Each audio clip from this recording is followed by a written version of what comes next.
Hi everybody, welcome to the channel for a new practice game that I played before ETC. So this is the battle report of it. I played against Hehakir from Team Netherlands. Thanks again to him for the practice game. He's playing, as you will see, a very specialist, and I was eager to get more training against Helmo. So what best than a list that is built really around not one but two Helmos. You know already my list here. This was his list, so he's playing 3x10 chosen of slot together with two Elmos and also a chosen lord on a wasteland dragon, also slot. Very, very killy. And next to that, it's two pieces of chaff, a big unit of warrior with a relentless banner, and a sorcerer adept of alchemy, which brings him minimal but enough magic, which is Book of Arcane Mastery to get a third spell, Rod of Battle to get a fourth spell, and then he also has the icon of the Infinite. So basically, he gets 5 spells, which is enough and allows him to invest as much as possible on the close combat unit, which is mainly the slot chosen and the dragon. Hold the target we played for this battle on Encircle, which is one of the ETC setup, and below you have both spell selection. Regarding the matchup, so he has 6 scoring units, which is quite a lot. 2 of them that he might use as potential chaff, so he can basically pop the barbarian from Elmo up to a gate in front of units to chaff. That's also a possibility that he might do with the cheap barbarian. The main threat for me basically is not exactly the chosen. He has 3 chosen units. 2 of them are for me not the main threat, which is a great weapon one because I could potentially strike first or at the same time. And the other unit is Wasteland Torch. Obviously, flaming attack on the first round is not good news for him because I have ward save against fire everywhere. Sometimes even a 3-up ward save against fire. So I could counter them pretty well, but again, he has Elmos, so he might redeploy them and use them where they are not affected, at least by 3-up ward save against fire. So definitely for me, the main threats are the dragon and the 10 chosen with halberds that I don't have good answers against, so I need to deal with them as main threat from a range damage perspective. Helmo, yeah, try to anticipate. That will be for me a good reminder this game. It's a long time since I played against Elmo, so I really want to see that together with secondary objective. I thought playing compact might be better for me. Try to get those 2 tokens close to each other and play rather compact would probably be a good idea. And yeah, I will try to focus the main dangerous infantry and dragon with range damage. And my estimation was, yeah, slightly negative due to the variance. I think I have good tools, but it's potentially a dangerous match. I feel he can go very fast forward, especially if he starts. So yeah, it's a dangerous matchup, I would say. Deployment wise, so here you have a picture of the deployment. What happened is that my opponent Warhall for side gave me the house in the middle of my deployment and took the big center and placed his marker here on the left for all the target. I placed mine 24 away in the middle, which is in front of a wall, which is not bad at all for me. Because I can score from behind the wall, so I kind of like that. And then he placed the first 2 Helmos portal, one here on the left and one here in front of the house, which makes totally sense. The 2 Helmos are here in the back. You see the 3 chosen unit here, Barbarian, the chosen Lord and Dragon, Barbarian, and the warrior unit on the far left. On my side, so I obviously dropped for first turn because I knew where the battle would be. So I knew what to do, so I definitely deployed for first turn.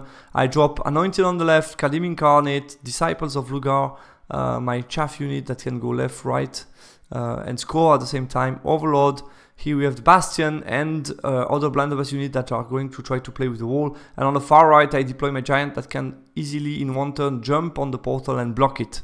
So I felt this portal might be key early on. Let's move on to the first turn. So I push behind the wall, place the giant on the portal and push towards the left. I elected to move left with my overlord, providing me extra support in case he pushed too hard here on the left.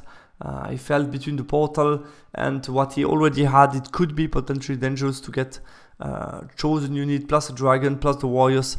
He could rush here, so I felt the overlord could provide here some support. In the magic phase, got a breast weapon, did 2 wounds to the chosen, and then I got a grave call with 4 dice against 5, so lucky me, and I managed to do another 3 wounds, so it's a total of 5 wounds to the chosen with a halberd, which is already quite good, and I failed Rot Within with the remaining dice. I think I had 1 dice left.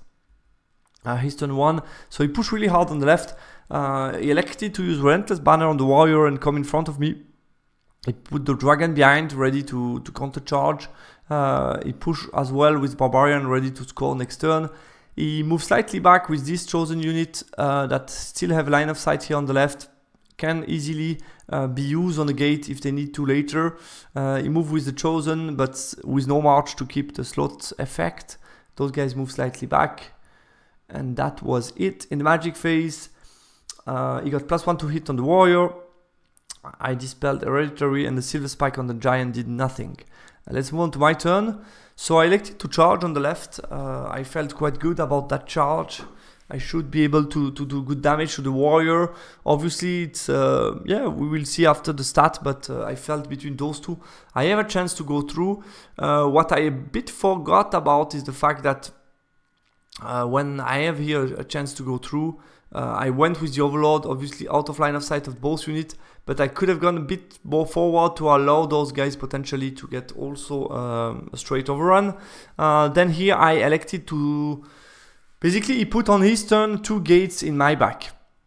And I felt, let's try to be aggressive. I don't look too much at the gate at the moment.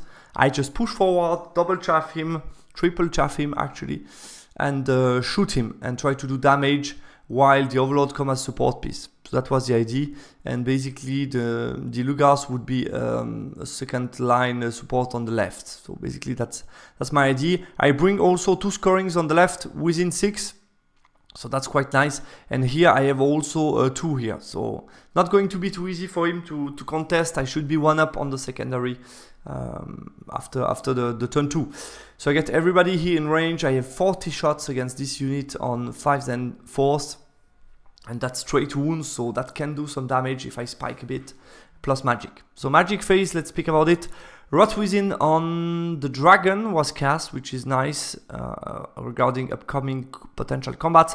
I failed Grave Call on 3 dice. I had, I think, the low card. And between all my shooting here, I did exactly the average, which is 5 wounds on the chosen here. Left combat, obviously with Rot Within, I cast an Attribute of Alchemy in this unit. And I have the stat for you. So left you have Anointed, Impact and Stomp and Normal Attack, which is average of 4. And then Incarnate, yeah, average of 10 more or less. So 14. So obviously he's not going to be steadfast. Auto break, he killed like one Incarnate. He forgot that actually Incarnate are not light troop. So he had no steadfast. And then I can just overrun into the dragon. Obviously, like I said, mistake here to not allow me to get the straight line. I don't know why I didn't pay attention to that. I wasn't too... Yeah, I don't know why, to be honest. And then I overrun with the Anointed to block him. What I like is the fact that the Anointed, they have a champion. So basically, it's the perfect trick that you like, the character striking at the champion, which you will see in a second. But yeah, happy to get rid of the warriors. Haste on 2. He uses the Elmo as heavy chaff to chaff both the Lugar and my Overlord. Here we stuck in combat. Here move a bit forward, but I have 2 scoring. He has nothing in range, so that's going to be 1 up. He elected to charge my giant with his chosen. He elected also to charge the vassal with the other chosen, and he moves the Elmo more in the center. Those guys also move a bit forward. In the magic phase, he got a +1 to hit on the chosen against the giant. And he also got Hereditary that did 1 wound to my Incarnate. I kept my dice, tried to dispel +2 armor save on the chosen. But unfortunately for me, he cast it with 1 dice less than me. So he got +2 armor save on the chosen that charge. I think that's those guys. They pop after the magic phase. So basically, after we roll the card in the screenshot, those guys pop right here, and they are under +2 armor save. So that's very interesting for him to get this spell, because it's a very good protection. Close combat, what happens on the left? We'll see. So here, he did some wounds to my giant, I did some wounds back, but I lost, and I break from combat. He catches me and ended up here, run me down. He killed all the vassal, and on the left, the dragon has to strike. So the guy on top, Chosen Lord, has to strike at my champion. As you can see, on average, he doesn't kill me. He did only a wound, meaning the dragon has to strike as well on my champ. And he also did a wound, so I had 7 attack back, and I high roll and made a total of 4 wounds. So crazy result. 3 up, 4 up, and that's 4 wounds. So yeah, amazing from the Toric Anointed. And then he uses also his breast weapon, but wounding on 5, and then I have 5 up, 5 up. I didn't do anything. So I had the charge. I had 2 wounds more than him, so he lost by 3, but at least he passes the break check on 6 rerollable. Let's move on to my turn 3. I charge with Incarnate to move the scoring out of the way, basically to secure the left flank and be able to move away then with the Lugas. So I took the charge. Because he reformed that way, I couldn't charge the dragon. So I just catch the guys on double 6. So I managed to roll double 6 Swift. I'm not sure it's the best for me to end up all the way here. Maybe a failed charge and stay here would have been better. But yeah, I catch them, so they're out. I charge with the Lugas and Helmo. I turn around my Bastion. He was really close to me. So I have no other possible reform, which is very annoying. I should have anticipating that. I bring back the Overlord. Turn around the blunderbuss that chaff the barbarian, and if he charge me, the chosen are chaff. They cannot chaff either the Overlord or my blunderbuss. Those guys look this way because they got the giant. So at the moment, feeling okay. I can get the shots against the chosen, do more work. The Overlord is here to support in case he charges me. I should have a flank charge. So I was quite happy about the situation. And I have a chance to kill the dragon, obviously, with my Anointed, because now the Chosen Lord has to strike again against my champion, where he can only do 1 wound. After that, the dragon can go, but I should be able to strike with 2 models, which is 6 attack on 3 plus 4 plus, and I only need 2 wounds, which is perfectly average. So if I kill him, that would be really nice. Magic phase, I got a Grave Call, and I managed to do 2 wounds to his Chosen. The Bastion shots as well, so I did everything in the front here, but obviously with +2 armor save is well protected. So I did Grave Call, strength 6, he has a 5 up armor save after that, but I managed to do 2 wounds, and 2 wounds also with the Bastion shot against the Chosen, which I expected a bit more. Now I am going to face a combat that's not going to be so easy without me having any static res, basically. What else here? I shot also the Chosen, did some wounds. I think I did like 2 or 3 wounds. And close combat, I killed the dragon, very good news. I killed the Helmo, can turn around, also good news. So yeah, everything going well. He's turn 3, charges me in the Bastion, turn around here. Those guys move away because they are going to pop within the Helmo and come here to support. So all the Chosen are right here at the moment. Those guys chaff me, yeah, exactly. And that's about it. Magic phase, he got Rod of Battle in the close combat. He got +2 armor save, 5 dice against my 5 dice. He got that as well, so that's very annoying. And the miscast did nothing on him. And close combat, yeah, he fight me a bit. I'm steadfast, so I stick. And I got 2nd point on the secondary objective, which is, no matter what, going to be mine. Turn 4, so he was able to get a reform that my Overlord is in the front, cannot charge. Yeah, I should have done that slightly better. I was a bit, I misplaced him by a bit. I checked that before the reform, should have checked after the reform. It depends also how many guys survive and so on. So yeah, I wasn't too careful here. I also expected to do more with magic and shooting, so I didn't check enough, which is my mistake. So my Overlord charged a Barbarian to take care of them. I didn't charge with the Lugas because he would have fled, and then the Lugas would just fail charge here, so I prefer to march the Lugas. Those guys push a bit forward, but going to go out here. And those guys turn around to push and are going to maybe eat the Elmo on turn 6, depending on what he does. Here I managed to get a very nice reform out of line of sight of those guys. 27 shots for the Barbarian here. So going to be interesting. Shooting and magic. I got a rot within somewhere. It dispelled the grave call, and then shooting did only 2 wounds with 27 shots. Expected a bit more from that.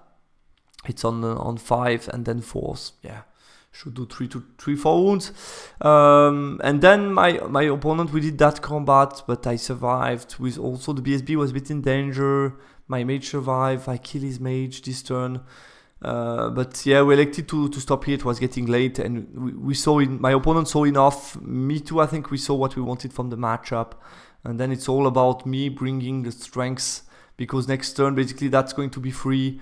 This guy is going to be free. Can charge over to something. The Lugars can charge also. I have the straight line here, so I have plenty of stuff I can do. Obviously, those guys would be interesting to see against the Helmo and the Chosen, but most likely I would be steadfast. So I have also here options. So yeah, I felt quite good about the match after I got this chance to kill the dragon on the left, which could have been even easier if I left me the overrun pass for the Incarnate as well. Then it would have been just easy to kill him. So yeah, that's how we ended up. Post-game analysis quickly. So deployment, yeah, choice to place on a reduced part of the map I think makes sense.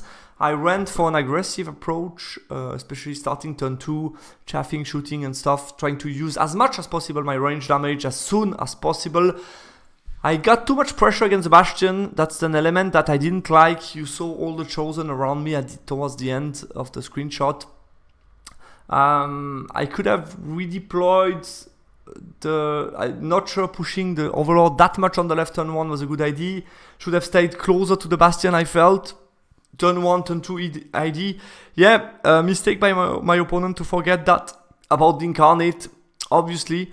And then it's just a logical outcome. Surprised to see my my Anointed win this combat. Obviously the main goal was to stick him, do some wounds, but here the champion trick work at his best, we could say.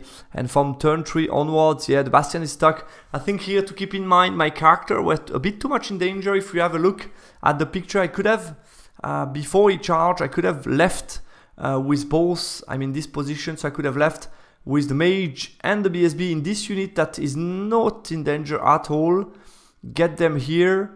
Do my magic here, and then it can engage here, and it can last forever. I don't care too much, to be honest. After that, I can just fight against Dwarf for all time long. I don't have all the points then in the unit, and I have time to try to deal with this one, support with the Overlord and stuff.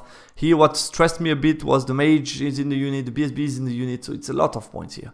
So I think they should have exit in this unit, would have been way better for me. So small detail, but something to keep in mind. And I think I didn't anticipate the gates really well. I went for really aggressive approach, and I don't mind if you go behind my back, because I'm going to do as much damage as possible and then I will manage afterwards. But I felt since the Overlord and I had too many strengths on the left, a bit out of position.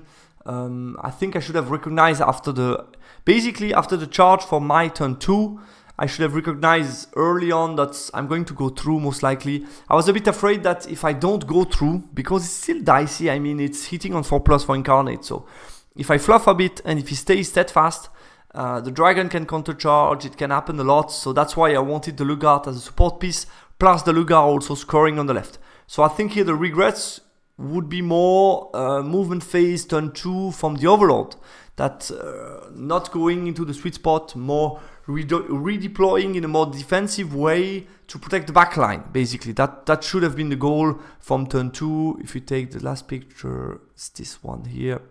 Yeah, I think instead of do that, the Overlord could have moved around here and look at the gates. And then it's harder for him. I think it's harder for him. We can also debate, should have pushed that much with all my shooting. Maybe I can just let those Chosen charge me and place the Giant as a counter charger. Also an option, maybe. Obviously the Overlord is a bit annoyed by this Rin field. Could also have risked it or place myself like here maybe in a position where it's a long charge for those chosen. Do they really want to fight the Overlord? I'm not sure. He's only AP2. So maybe I can allow that, place myself right here, and then I have good line of sight at what I want. And in one turn, in case he pops here, in one turn I can fly over and corner chaff him basically. But the activation of the Giant also died really quickly. Maybe we can question that. I wanted to try to be very aggressive here. Not sure it was totally needed, to be honest. Could have also just stay, I shoot and do magic with the Bastion. Those guys stay a bit behind and we wait for him to charge, and the Giant stays here on this token as a counter charger. This one I can easily block it with the Overlord looking at it, and then it's way harder for him to activate, and he has to take some long charges where I have stand and shoot and I have counter charge setup. So I think it's maybe a better setup for me. Anyway, that was an interesting one, so thanks again to my opponent for the game. Guys, thanks a lot for watching the battle report, and talk to you soon on the channel. Bye.